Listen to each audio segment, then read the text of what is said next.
7h30 en direct, on continue la matinale de l'info sur Grand Lille TV en ce mercredi 20 septembre. On prend d'abord des nouvelles des routes avec des ralentissements bien sûr comme souvent le matin autour de Lille sur l'A25, la RN41 depuis la Flandre-les-Wep vers le périphérique sud, sur l'A1 et l'A23 vers Lille également. La rocade nord-ouest également bien chargée ce matin jusqu'à Ouescal, de même que l'autoroute A22 entre Neuville-en-Ferrain et Mouveau.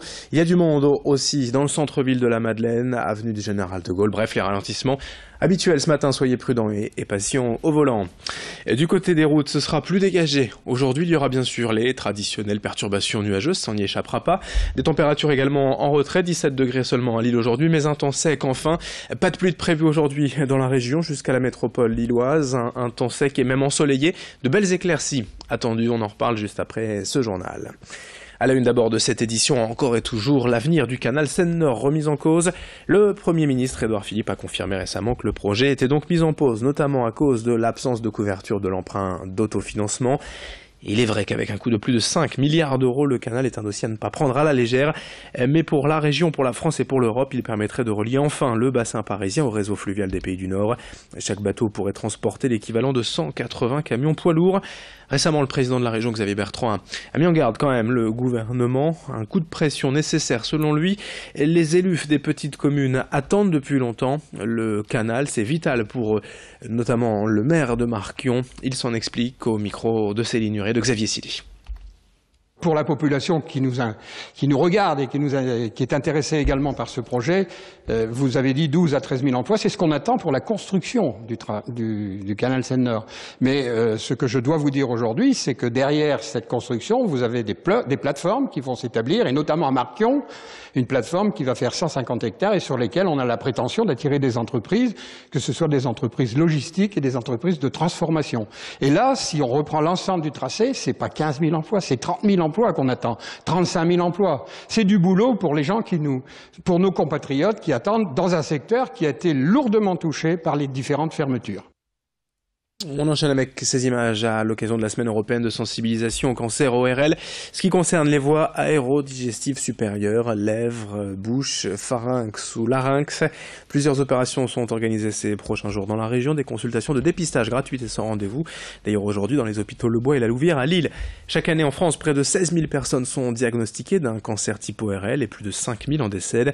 Mais il est souvent possible de soigner ces maladies grâce à un diagnostic et une prise en charge le plus tôt possible, d'où l'intérêt du dépistage.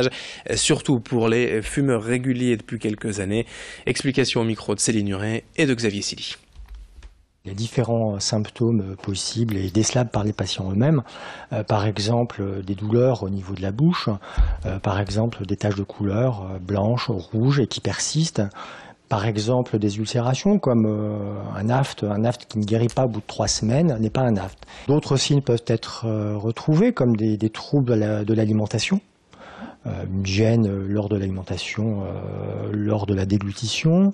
On peut retrouver des signes à type de dysphonie. Dysphonie, c'est un trouble de la voix. On peut avoir une voix enrouée, une voix un peu étouffée. On peut avoir parfois, dans ce stade un peu avancé, ce qu'on appelle des fausses routes, un peu de liquide d'aliment qui passe dans la trachée puis dans les poumons.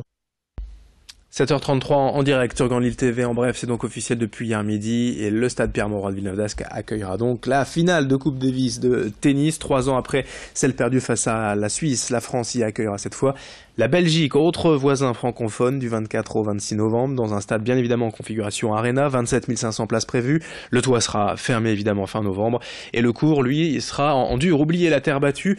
On vous tiendra informé de l'ouverture de la billetterie dans les prochains jours. À Lille, le CRIJ Hauts-de-France organise aujourd'hui un service civique dating à l'espace des Acacias à LM. L'objectif est de mettre en relation les jeunes souhaitant s'engager avec des organismes d'accueil proposant des missions dans la métropole lilloise. Une vingtaine d'organisations seront présentes pour proposer plus de 150 postes. Dans l'actualité également, dans le chapitre économie, mais aussi écologie, Toyota est l'un des plus importants employeurs de la région sur son site d'Onin près de Valenciennes, 4000 salariés à ce jour, mais la société japonaise se veut aussi être un modèle en matière d'écologie. Toyota s'est ainsi engagé hier avec EDF à réduire les émissions de CO2 de son usine pour arriver à ne plus en émettre du tout d'ici 30 ans. Ouverte en 2000, cette usine est déjà une référence environnementale selon la marque Nippon. On y trouve une station de traitement des eaux usées ou un mur solaire par exemple. Mais pour ne plus du tout émettre de gaz carbonique d'ici 2050, il va falloir faire plus. C'est l'ambition de cette convention Challenge. Explication au micro d'Alexis Tessier. L'environnement, c'est pas juste des grands investissements. L'environnement, c'est d'abord un comportement au quotidien. On a parlé tout à l'heure de tri des déchets. Vous allez dans l'usine, on trie les déchets partout. Et aujourd'hui, 99% de nos salariés respectent le tri des déchets, ce qui est déjà un point important. Deuxième point, on a des démarches simples, d'éteindre les lumières quand c'est pas nécessaire, des choses de ce type-là. Donc on a travaillé toute cette culture, parce que encore une fois, ce ne sont pas des grandes solutions industrielles qui arrivent, mais c'est vraiment du travail quotidien sur des choses simples comme celle-là, puis des choses plus techniques comme la cogénération et comme des solutions nouvelles que nous avons développées avec EDF. On continue ce journal et on termine même d'ailleurs avec le festival Mange Lille cette semaine pour la promotion de la gastronomie régionale.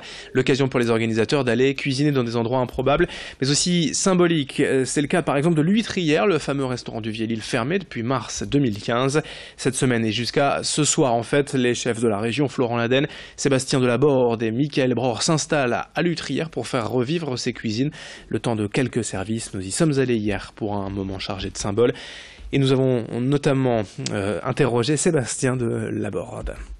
Les gens qui sont venus hier soir, c'est clairement des foodistas, les gens qui aiment Mange Lille, qui suivent les chefs comme Florent Laden, comme Michael Bror, comme Steven Ramon, comme moi.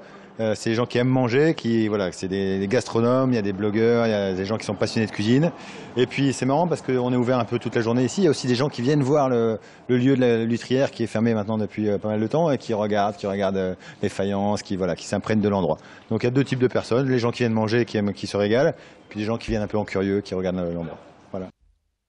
7h37, tout pile en direct, un rapide point route autour de Lille, les ralentissements habituels tout autour, notamment des Flandres et des Wep, la 25, la RN41, la 1, la 23, la 22 pour rejoindre Lille, mais aussi la départementale la 700 entre Roubaix et M et la cousinerie à Villeneuve-d'Ascq, la rocade nord-ouest entre Anglo et Ouascal, bref, les ralentissements habituels. Ce matin autour de Lille, soyez prudents et patients au volant pour ce qui est des prévisions météo, je vous le rappelle. Un temps sec, enfin aujourd'hui dans la région, pas de pluie de prévu, quelques nuages mais aussi du soleil, des températures toujours en retrait, on en parle dans moins de 30 secondes avec nos partenaires de la chaîne météo. Très belle matinée à toutes et à tous sur Grand Lille TV.